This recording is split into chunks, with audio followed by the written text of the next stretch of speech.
voilà, merveilleuse musique. Merveilleux hymne à la Ligue des Champions. Veuillez m'excuser pour ma voix un petit peu cassée, car les journées sont fraîches et ne se ressemblent pas, pardon. On est durant le one shot, bien entendu. Bonsoir à toutes et à tous, j'espère que vous allez bien. Et bienvenue pour un nouvel opus de votre dévoué, le professeur Xavier. Et aujourd'hui, ce soir, on fait un petit hors-série, un petit spécial Champions League. Et je vais devoir vous présenter la semaine des clubs français en LDC avec un petit bonus Europa League, comme il convient. Car même si tout ne s'est pas bien passé pour nos amis, on va dire, niçois et lyonnais, il y a aussi passé de belles choses cette semaine. D'abord, tout d'abord, un grand merci au groupe de la communauté Facebook, FC Nantes Family, tous fans du FC Nantes. Pour tous les fans du FC Nantes, FC Nantes fans. Voilà, j'espère que j'ai rien oublié, que j'ai oublié personne, pardon.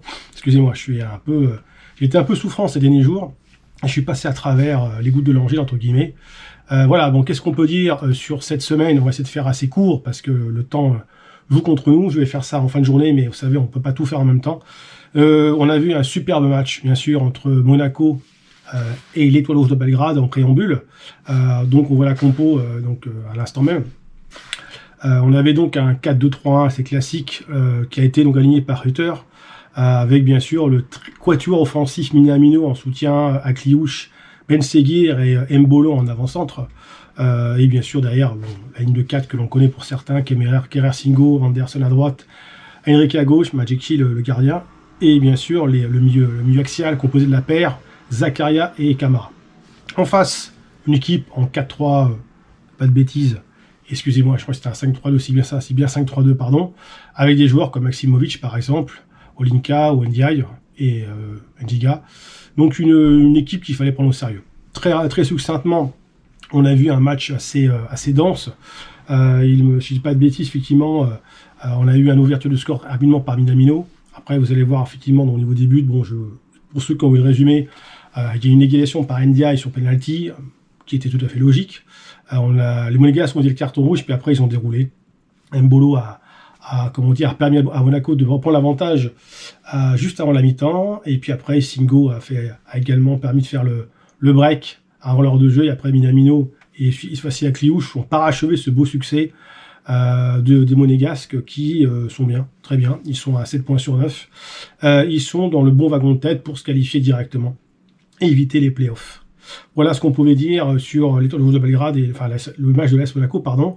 On va ensuite, juste là, vous allez voir ce par-ce-soir, vous avez déjà vu évidemment la composition du deuxième match du match phare entre le PSG et le PSV Eindhoven. Évidemment, on va pas en débattre pendant 50 ans parce que tout a été dit par les différents collègues et confrères, sur les chaînes YouTube et consorts, Winamax pour ne citer que. Hors jeu également, et puis sur tout ce qui est médias comme RMC ou l'équipe. C'est encore une fois un Paris Saint-Germain plutôt agréable à regarder. Moi je prends du plaisir à regarder de temps en temps. Faut pas croire que hors du FCN on peut aussi apprécier des équipes, notamment la capitale. Ça fait 30 ans que j'y habite, donc on a l'impression que Luis Enrique semble un petit peu entêté par non pas son projet de jeu, mais son obsession de jouer avec un faux neuf. Pourquoi pas? Après, si ça marche, que par égal, on ne peut rien dire, mais en l'occurrence, ça ne s'est pas bien passé ou pas passé comme prévu. Ils ont déjà réussi à éviter la défaite parce que c'était quand même mal embarqué, parce que c'est jamais évident de prendre un but, on va dire, contre le cours du jeu, et heureusement qu'il est arrivé assez tôt, à savoir avant la fin de la première mi-temps. Je trouve que les entrants, parce qu'on a la combo, vous la voyez sous les yeux, bien sûr, mais c'est du classique. Voilà, tout a été dit ou presque là-dessus. C'est bien quand un latéral marque, ça veut dire aussi qu'on peut compter sur lui. Il y a un très beau but d'Hakimi, mais c'est vrai que ça a manqué de finition. Voilà. Bon, après, il n'y a pas grand-chose à dire de plus. Quand on regarde les expected goals, il y a un pourcentage qui est très élevé pour le Paris Saint-Germain. Du côté de la possession de balle, les tirs cadrés, on dit 61 pour 39%. Ça veut jouer le beau jeu, ou le beau jeu, une touche, deux touches. On sent qu'il y a un projet de jeu, une philosophie de jeu, mais qui ne paye pas pour l'instant. Moi, je dis qu'il faut attendre. Mais c'est vrai que normalement, lorsque ça ne fonctionne pas, l'entraîneur est censé se remettre en question. On va voir ce que va proposer Luis Enrique. C'est un peu dommage parce que pareil, il a plutôt fait des bonnes choses. Mais excusez-moi. Pardon. Il faut que j'adoucisse ma gorge avant dimanche. C'est un lourd programme qui les attend, avec la réception de l'Atlético de Madrid. Après, ils vont aller au Bayern, ils vont recevoir Man City, il me semble, et entre les deux, il va y avoir un double déplacement, enfin entrecoupé, un qui sera, il me semble, pas de bêtises, alors c'est pas à Leipzig, c'est à Salzbourg, c'est ça, ils finiront à Stuttgart à l'extérieur. Mais bon, ça c'est bien plus en amont. Voilà ce qu'on pouvait dire sur ce match-là. Et puis concernant, on va dire, le reste, la bonne surprise, les deux bonnes surprises sont venues du club brestois, qui encore une fois ont réussi à tenir tête et à mettre en échec le très très beau Leverkusen de Xabi Alonso. Vous voyez la compose qui s'affiche là, avec un 3-4-3 assez classique, avec un Feuer-Envie, c'est un Patrick Schick, à la pointe de l'attaque avec Hoffmann, et puis derrière, là, il y a Jonathan Tah, Mukiele, l'ancien parisien, c'est une équipe qui tourne bien, et puis Brest, encore une fois, a su faire dans son 4-3-3 classique, avec des joueurs comme Lesmenou, Magnetti, Ayork, bien sûr, pour ne citer que, avec une belle reprise de volée de Pierre Lesmenou, et c'est vrai que ils auraient même pu envisager la victoire, donc c'est incroyable ce qui se passe avec ce club, ils sont eux aussi en bonne passe pour se qualifier, peut-être même directement, éviter également les playoffs. Enfin, ils sont bien partis pour être au moins dans les 24, pas de bêtises, il me semble, et voilà, donc c'est très bien. Voilà, pour le reste, qu'est-ce qu'on pouvait dire d'autre concernant ensuite je crois qu'on a fait ah oui, je vais y arriver, j'en perds mes mots. On va jeter un œil sur le classement de la Ligue des Champions après la troisième journée. Donc effectivement, voilà, pour l'instant, dans ce qu'on appelle les 24 qualifiables, puisqu'il y a d'abord le top 8 qui est qualifié directement, on voit quand même que Brest tient la corde, enfin, il est dans le top 5, avec 7 points. Et quand on voit que Man City est à 7 points, Leverkusen 7, l'Inter 7, voilà, c'est assez hallucinant. Monaco également est dans ce top 5, ils sont 4e. Voilà, il n'y a rien à dire. Je pense que c'est deux clubs qui ont largement la capacité d'être au moins à minima dans on va dire, qualifiés pour les barrages et peut-être même mieux. Et puis pourquoi pas envisager d'avoir un barrage plus abordable avec une réception, on va dire, au match retour, il me semble, à domicile, je ne dis pas de bêtises, je ne me trompe pas dans les comment dire, je vais y arriver dans les règles de cette nouvelle formule.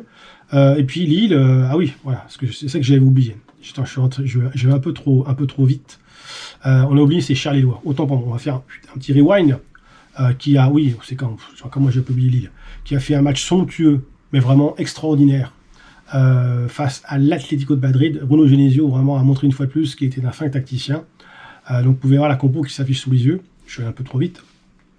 Avec son 3-4-3 ou 3-5-2 qui fonctionne très bien. Enfin voilà, on est plus sur un 5-3-2, je pense.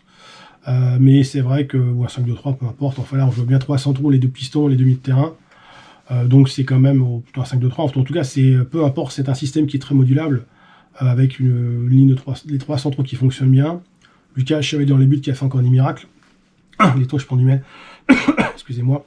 Et puis Rémi Cabella, Fernandez également, qui ont très bien joué. Voilà. Puis après, ça a été un match avec bien sûr un pénalty un peu polémique sur la fin. Donc vous avez tous vu effectivement le résumé. Pardon. Et en face, l'Atlético de Madrid avec ses stars comme Griezmann, Sorloth, Ronald Alvarez, Gallagher, Coquet, De Paul, Jiménez en défense centrale. Witzel était en défense centrale, je pense qu'ils avaient peut-être un suite d'effectifs. J'ai pas toutes les statistiques parce que je peux pas avoir forcément accès à l'équipe tous les jours, mais en tout cas, on a vu un match incroyable. Donc on peut pas se lasser, il y a vraiment un score vraiment sans bavure, net et sans bavure. Que le penalty fasse polémique ou non, c'est une chose. Après, parfois ça va dans l'autre sens, parfois dans l'autre. Voilà. Donc il était temps de faire ce petit aparté. Bien cool pas les Lillois. Donc on revient donc sur ce classement qui revient de nouveau à l'écran et on voit effectivement que Lille est dans la course effectivement pour les barrages à élimination, on va dire directe, et que par contre Paris se rapproche dangereusement du bas du classement. Ils vont devoir vite réagir. Voilà ce qu'on peut dire pour cette LDC des clubs français. Et puis on va passer ensuite à l'Europa League, qui ne s'est pas aussi bien passé que prévu, avec un premier match, on a la compo sous les yeux entre Ferencváros et puis nos amis niçois qui sont venus chez nous la semaine dernière. Bon, on va dire que ça s'est pas très bien passé. Ils n'ont pas eu toute la réussite escomptée par rapport à certaines actions, certaines situations de jeu. Voilà, que les attaquants comme Guessant, Laborde n'ont pas pu trouver le chemin défilé, et que à minima c'est Ferencváros qui a trouvé effectivement l'ouverture. Voilà, sur la deuxième mi-temps, donc c'était pas l'heure de jeu. Après Francaise, comme l'a stipulé Francaise pour l'instant, ils sont dans une série très difficile, je crois que ça fait au moins 4 ou 5 matchs, même toutes compétitions confondues, qu'ils n'arrivent pas à gagner, donc c'est compliqué, c'est difficile. Il y a des jours avec, des jours sans. Pour Nice, ça commence à être un petit peu compliqué, on verra le classement après. Et pour nos amis lyonnais, là, on va dire qu'il y a des soirs où rien ne rentre. Ce sont des matchs à non pas oublier, mais voilà, c'est comme ça. Ils ont eu toutes les peines du monde, pas toutes les peines du monde, oui, pas tous les pays du monde, mais ils n'ont pas pu, avoir ce petit truc en plus qui font qu'ils auraient pu gagner, ou moins égaliser du moins, et puis ça, ce but qui est venu à la 74e minute, vraiment a été un but assassin, effectivement, de la part de Gelson Fernandez. Et après, c'est vrai que malgré tous les changements de Pierre Sage, il a fait tout ce qu'il fallait, il a fait rentrer tous ses attaquants. Cherki Lacazette, Nouama et Benrahma n'ont pas pu faire la différence, Et puis voilà, bon, ce sont des choses qui arrivent, et puis parfois il y a des jours avec, des jours sans. L'avantage pour Lyon, c'est qu'ils ont déjà 6 points. Ils sont encore largement dans la course pour la qualif. Et puis quand on regarde effectivement le classement de l'Europa League qui s'affiche maintenant, on peut voir effectivement que pour l'OL, ils sont encore dans le top 8, donc ils sont tout à fait dans la course pour se qualifier directement, même éviter les playoffs. Par contre, pour Nice, ça sent la mauvaise salade, sans faire de mauvais jeu de mots, ils sont 22e. Ils n'ont qu'un point, et quand on a des équipes comme Porto, qui sont 25e, qui vont forcément recommencer à gagner, parce qu'il reste encore 5 matchs, ils sont vraiment dans une situation très délicate. Donc pour qualifier, il faut au moins 3, 8 et 9 points.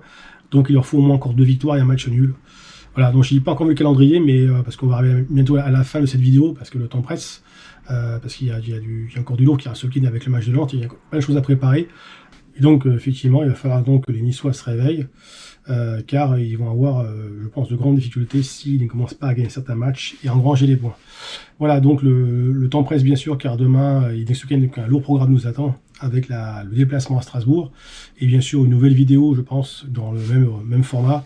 Je vais essayer de faire en sorte d'avoir tout le matériel à disposition, mais visiblement les stocks internet et les stocks rayons ne sont pas forcément, on va dire, similaires, donc je cavale à droite à gauche pour essayer de trouver la webcam et le microphone correspondant, et je pense que dès demain et dimanche, ça devrait pouvoir se faire, ou ce sera au plus tard la semaine prochaine et le week-end prochain. En tous les cas, moi je voulais juste vous souhaiter une excellente soirée, un très bon début de week-end qui a déjà bien démarré. Prenez pas froid, parce que en ce moment le temps est un peu fluctuant. Et puis n'oubliez pas que le football est une fête, que les débordements dans les différents groupes de supporters ne sont pas là pour nous faire détester le football et le ballon. Il y a assez de problèmes et de guerres comme ça dans le monde et de malheurs pour nous éviter de vivre notre passion en famille, avec les enfants et en toute quiétude. Sur ce, bon vent, et rendez-vous dimanche prochain pour les déplacements à Strasbourg, et bien sûr, allez les Canaries. Ciao.